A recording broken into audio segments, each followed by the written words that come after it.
Good evening everyone, welcome to Guidely. कैसे हैं आप सब? आई होप आप सब बहुत बेहतर होंगे, अपने सीआरबी प्रिपरेशन भी बेहतर तरीके से कर रहे होंगे और अपना रजिस्ट्रेशन भी आप टाइमली मैनर में कर रहे होंगे। मैं हूं आपकी आईएएफएस और एबीएफएम एजुकेटर प्रगति और आज हम डिस्कस करने वाले हैं मॉड्यूल ए का चैप्टर 4 जो है रिगार्डिंग स्टाफिंग के। स्टाफिंग में हम बहुत इंपॉर्टेंट चैप्टर डिस्कस करने वाले हैं जो कि बहुत इंपॉर्टेंट आपका चैप्टर होगा अगर हम मॉड्यूल ए की बात करें।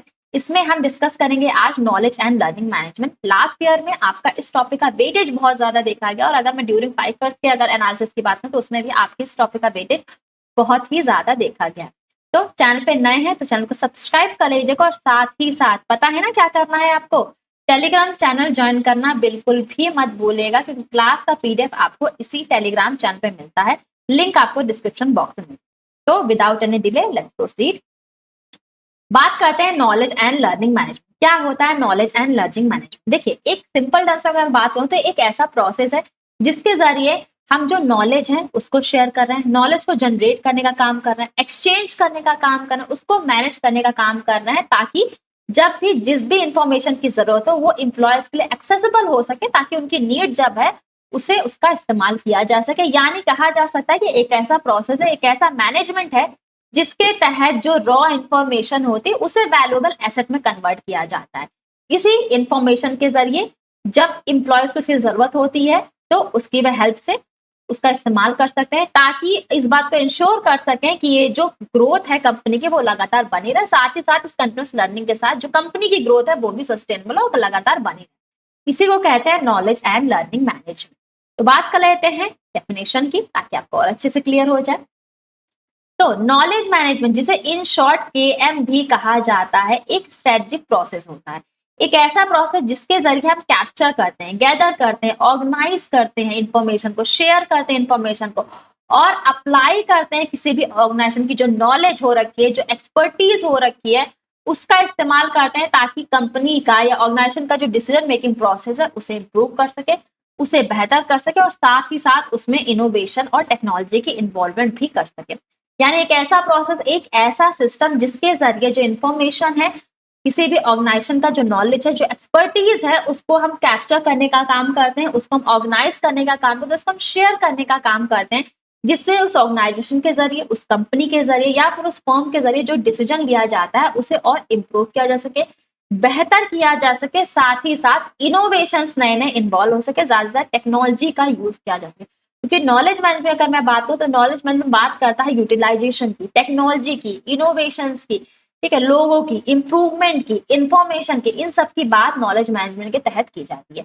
और जैसा कि मैंने आपको बताया था, नॉलेज मैनेजमेंट के तहत जो इंफॉर्मेशन अवेलेबल होती है, जो कि रॉ फॉर्म में जो इंफॉर्मेशन अवेलेबल होती है उसको एक वैल्यूएबल एसेट में कन्वर्ट किया जाता है और ये प्रोसेस किया जाता है जो क्रूशियल इंफॉर्मेशन है, ठीक है, क्रूशियल इंफॉर्मेशन है यानी जो ट्रांसफॉर्म डेटा है, जो महत्वपूर्ण इंफॉर्मेशन जो बहुत जरूरी है ऑर्गेनाइजेशन पॉइंट ऑफ व्यू से, उसे कन्वर्ट किया जाता है वैल्यूएबल एसेट के और साथ ही साथ जो कलेक्टिव एक्सपीरियंस होते हैं उन्हें भी इस फॉर्म में मेंटेन किया जाता है जिसके जरिए एम्प्लॉयज उसका आसानी से एक्सेस कर सके, यानी जब भी उन्हें इस इंफॉर्मेशन की जरूरत है उसका वो इस्तेमाल कर सके और जहां भी उनकी जरूरत है वो इसका इस्तेमाल कर सके, जिससे कि जो कंटिन्यूअस लर्निंग है, जो ग्रोथ है, ये जो कल्चर है उसे मजबूती मिले, इसे ज्यादा से ज्यादा बढ़ाओ।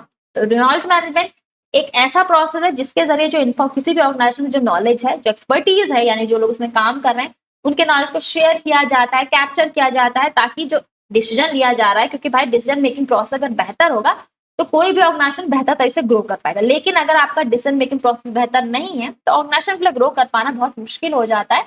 और यही इंश्योर करता है नॉलेज मैनेजमेंट कि जो इन्फॉर्मेशन है, जो क्रूशियल इन्फॉर्मेशन जो ऑर्गेनाइजेशन के पॉइंट ऑफ व्यू से बहुत ज्यादा इंपॉर्टेंट है, जो रॉ फॉर्म में होती है उसे वैल्यूएबल एसेट में कन्वर्ट करता है ताकि जब भी जिस भी एम्प्लॉय को जहां कहीं भी इसकी नीड हो तो वो इस इंफॉर्मेशन को एक्सेस कर सके। इस नॉलेज मैनेजमेंट के जरिए वो इस इंफॉर्मेशन को एक्सेस कर पाता है जिसके जरिए जो लर्निंग का जो प्रोसेस है, जो ग्रोथ का जो कंटिन्यू प्रोसेस है वो कंटिन्यू बनाते हैं, लगातार बनाते हैं। यानी नॉलेज मैनेजमेंट एक ऐसा मैनेजमेंट जिसके जरिए सारी इंपॉर्टेंट इंफॉर्मेशन का एक्सपर्टीज को एक जगह गैदर किया जाता है और उन्हें अवेलेबल करवाया जाता है, एक्सेसिबल करवाया जाता है इंप्लॉयज के लिए ताकि जब भी उन्हें जरूरत हो वो उसका इस्तेमाल कर सके। जिसका बेनिफिट भी देखने को मिलता है कि भाई डिसीजन मेकिंग प्रोसेस बेहतर होता है, जो नॉलेज और इन्फॉर्मेशन जो शेयर किया जाता है वो बेहतर तेजी तरीके से होता है, साथ ही साथ जो एफिशिएंसी है, जो प्रोडक्टिविटी है एम्प्लॉयज की वो इंक्रीज होती है, वो सेल्फ मोटिवेटेड होते हैं। और जब भी किसी कंपनी के जो एम्प्लॉयज है अगर वो सेल्फ मोटिवेटेड होते हैं तो इसके लिए इसका पूरा बेनिफिट ऑर्गेनाइजेशन को मिलता है, यानी वो अपना 100% प्रोडक्टिविटी देते हैं। और जब कंपनीज के एम्प्लॉयज अपना 100% प्रोडक्टिविटी देते हैं, यानी वो एज अ टीम काम करते हैं। जब वो एज अ टीम काम करते हैं तो वो ऑर्गेनाइजेशन ऑब्वियस सी बात है ना केवल मार्केट में स्टैंड करता है, बल्कि एक अच्छी खासी पोजीशन भी अचीव करके रखता है, एक अच्छा खासी गुडविल मेंटेन करके रख पाता है वो ऑर्गेनाइजेशन, जिसमें नॉलेज और लर्निंग मैनेजमेंट बहुत ही ज्यादा हेल्पफुल होता है। आई होप आपको ये अच्छे समझ में आ गया होगा। तो अब बात करते हैं बेनिफिट्स ऑफ नॉलेज मैनेजमेंट। क्या क्या बेनिफिट्स होते हैं नॉलेज मैनेजमेंट।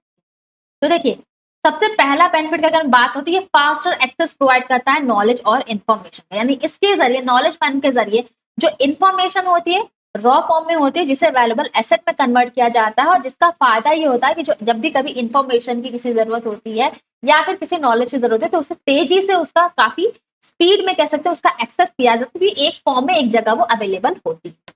इसके अलावा इंप्रूव हो जाती है एफिशिएंसी, क्योंकि नॉलेज की जो एक्सेसिबल होती है, इजिली एक्सेसिबल होती है एम्प्लॉयज के लिए, तो जब भी उन्हें जरूरत होती है, जहां भी उन्हें जिस भी सिचुएशन में उन्हें जरूरत है, तो वो उसका एक्सेस कर पाते हैं, जिसके जरिए उनकी प्रोडक्टिविटी बेहतर होती है, उनकी एफिशिएंसी भी इंप्रूव हो जाती है। इन्फॉर्म डिसीजन मेकिंग होता है, यानी डिसीजन मेकिंग प्रोसेस इंप्रूव होता है, जिसका बेनिफिट ये होता है कि जो कस्टमर सर्विस यानी कस्टमर को जो सर्विसेज प्रोवाइड की जाती है वो भी इनहेंस होती है। आप मुझे बताइए, अगर जो एम्प्लॉयज हैं किसी भी कंपनी के किसी भी ऑर्गेनाइजेशन में, जो एम्प्लॉयज अगर वो सेल्फ मोटिवेटेड हो रहे हैं, यानी वो खुद अगर 100% कैपेसिटी पे काम कर रहे हैं, 100% की प्रोडक्टिविटी दे रहे हैं, अपना 100% दे रहे हैं, तो ऑब्वियस सी बात है ऑर्गेनाइजेशन को उसका डायरेक्ट बेनिफिट मिलता है, ऑर्गेनाइजेशन को उसका डायरेक्ट फायदा मिलेगा, जिससे जो कस्टमर को जो सर्विस प्रोवाइड की जा रही है वो बेहतर प्रोवाइड की जाएगी, ऐसे अपग्रेडेड सर्विसेज प्रोवाइड की जाएगी, जिसमें इनोवेशन की इन्वॉल्वमेंट हो, कस्टमर के टेस्ट और प्रेफरेंस को ध्यान रखकर उनको सर्विसेज प्रोवाइड की जाएगी, जिससे जो कस्टमर सर्विस है वो भी इनहेंस होती है। और साथ ही साथ ये कॉस्ट सेविंग भी होता है, क्योंकि सारी की सारी जो इन्फॉर्मेशन है वो गैदर की जाती है, वैल्यूएबल एसेट में उसे कन्वर्ट किया जाता है, ठीक है, उसे वैल्यूएबल एसेट में उन सारी इन्फॉर्मेशन को कन्वर्ट किया जाता है, जिसका इजिली एक्सेस कर सकते हैं, ठीक है, जिसका इजिली एक्सेस कर सकते हैं जो एम्प्लॉयज हैं, उसको इजिली उसका एक्सेस कर सकते हैं, जिससे ये कॉस्ट सेविंग भी होता है। एम्प्लॉय की एंगेजमेंट इंक्रीज होती है, क्योंकि आपके पास नॉलेज अवेलेबल है, कंपनी का जो नॉलेज है, जो एक्सपर्टीज है, वो एक जगह एक फॉर्म में अवेलेबल है, तो जब भी एम्प्लॉय को जरूरत होती है वो इसका इस्तेमाल कर सकते हैं, जिससे ज्यादा एम्प्लॉय की इंगेजमेंट ये इंश्योर करता है।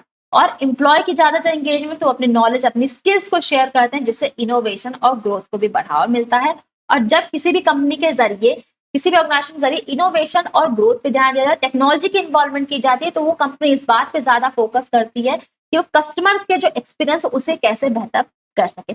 और जो ऑर्गेनाइजेशन कस्टमर एक्सपीरियंस पे ज्यादा फोकस करती है, जो कस्टमर्स है उनका रुझान भी उसी स्पेसिफिक कंपनी की तरफ ही होता है, और उसी के गुड्स और सर्विसेज या फिर उसके प्रोडक्ट्स में ही डील करना ज्यादा प्रेफर करते हैं। तो ये सब कुछ पॉसिबल हो पाता है नॉलेज एंड लर्निंग मैनेजमेंट के जरिए। आई होप आपको यहाँ अच्छे से क्लियर हो गया होगा। तो इससे रिलेटेड कुछ एमसीक्यू भी डिस्कस कर लेते हैं, ताकि आपकी कॉन्सेप्चुअल क्लियरिटी और बेहतर हो सके, क्योंकि जितना आप कॉन्सेप्ट पढ़ रहे हो उतना ही अगर आप प्रैक्टिस करोगे, तभी आपका जो कॉन्सेप्ट है वो आप बिल्कुल अच्छे से मेमोराइज कर पाओगे।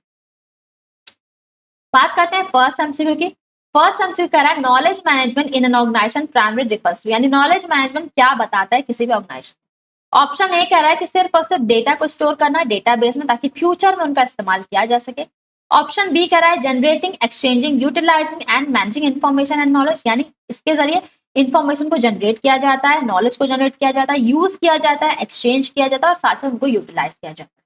थर्ड ऑप्शन कह रहा है the process of maintaining employ attendance and payroll record, यानी एक ऐसा प्रोसेस है जिसके जरिए एम्प्लॉयज की जो अटेंडेंस है और उनका जो पेरोल से जो रिकॉर्ड है उसको मेंटेन किया जाता है। लास्ट कह रहा है कि आउटसोर्सिंग डिसीजन एक्टिविटीज है एक्सटर्नल कंसल्टेंट के लिए। तो ये सब तो बिल्कुल भी गलत है कि भाई नॉलेज एंड लर्निंग मैनेजमेंट क्या एक ऐसा प्रोसेस है, एक ऐसा स्ट्रेटेजिक प्रोसेस जिसके जरिए नॉलेज है, जो इन्फॉर्मेशन है, उसको ना केवल कैप्चर किया जाता है, बल्कि ऑर्गेनाइजेशन जो एक्सपर्टीज है उन्हें भी यूज किया जाता है, यूटिलाइज किया जाता है, उन्हें मैनेज किया जाता है, साथ ही साथ जहां उनकी जरूरत है उनका एक्सेस किया जाता है। तो राइट ऑप्शन आपका क्या है? राइट ऑप्शन है यहाँ पे आपका बी, यानी इसके जरिए जनरेट किया जाता है, एक्सचेंज किया जाता है, यूटिलाइज किया जाता है इन्फॉर्मेशन को और नॉलेज। नेक्स्ट क्वेश्चन की बात करते हैं। Which of the following is not a recognized benefit of knowledge management in an organization? चार ऑप्शन आपको दिए, आपको बताने कौन सा ऐसा ऑप्शन है जो कि नॉलेज मैनेजमेंट का बेनिफिट नहीं हो रखा है।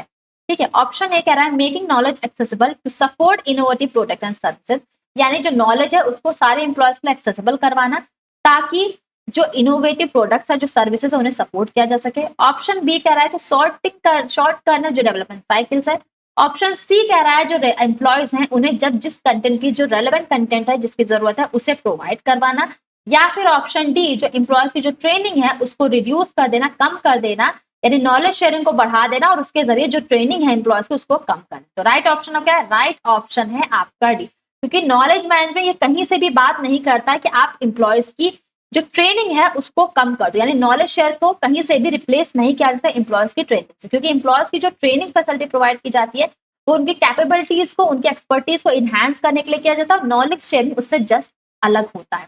तो ये बिल्कुल गलत हो रहा है कि नॉलेज शेयरिंग कहीं से भी इलिमिनेट नहीं करता है, यानी कहीं से भी डिलिमिट नहीं कर सकता कि जो एम्प्लॉयज को जो ट्रेनिंग प्रोवाइड की जाए। तो राइट ऑप्शन आपका यहाँ पे डी हो रखा है। होप आपको ये अच्छे से क्लियर हो गया होगा। तो आज की क्लास में हमने डिस्कस किया है नॉलेज मैनेजमेंट टॉपिक, जो कि आपके प्रीवियस अटेम्प्ट में देखा जाए तो बहुत बार पूछा गया है। लास्ट 5 अटेम्प्ट अगर मैं देखूं एनालिसिस की बात कर रही हूँ तो उसमें बहुत बार ये आपसे पूछा गया है knowledge and learning management topic. इसके अलावा मैं आपको बता दूं कि भाई आपका जेआईबी और सीआईबी सारे प्लान में गाइडलाइन आपका बोनस ऑफर लेकर के आए, यानी आपका गणेश चतुर्थी स्पेशल ऑफर चल रहा है, इसमें आपको सारे जेआईबी सीआईबी प्लान पे फ्लैट 30% डिस्काउंट मिल रहा है। यानी अगर आप कोड यूज करते हैं बप्पा, ठीक है, आप बप्पा का कोड यूज करते हो तो आपको फ्लैट 30% डिस्काउंट मिल रहा है। मैक्सिमम डिस्काउंट आपको गाइडली लेकर के आया है, आपका गणेश चतुर्थी स्पेशल ऑफर लेकर के आया है, गिफ्ट आपके लिए गाइडली लेकर के आया है। तो फटाफट से एनरोल कर लीजिए, क्योंकि ये ऑफर बहुत ही लिमिटेड पीरियड के लिए हो रखा है।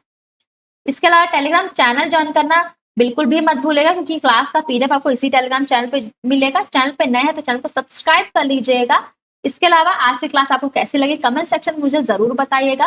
साथ ही साथ आप टेलीग्राम चैनल से जुड़कर भी मुझे बता सकते हैं, अपना फीडबैक दे सकते हैं कि आपको आज की क्लास कैसे लगी। लिंक आपको टेलीग्राम चैनल का डिस्क्रिप्शन बॉक्स में मिल जाएगा। चैनल को सब्सक्राइब कर लीजिएगा, क्योंकि अभी आपके लिए बहुत सारे सरप्राइज आने वाले हैं, वो आपको तभी पता चलेगा जब आप चैनल को सब्सक्राइब करेंगे। इसके अलावा कोई भी डाउट है, कोई भी कंफ्यूजन है, चाहे कोर्स के रिगार्डिंग, जेआईबी के रिगार्डिंग, सीआईबी के रिगार्डिंग या फिर एबीएफएम के रिगार्डिंग, तो आप कमेंट सेक्शन के जरिए और साथ ही साथ टेलीग्राम चैनल के जरिए भी मुझसे पूछ सकते हैं। 1-to-1 ट्रैक कर सकते हैं, क्योंकि टेलीग्राम चैनल एक ऐसा जरिया है जिसके जरिए हम क्लासेस के बाद भी 1-to-1 इंटरेक्ट कर सकते हैं। तो टेलीग्राम चैनल के जरिए मुझसे जुड़ना बिल्कुल भी मत भूलेगा।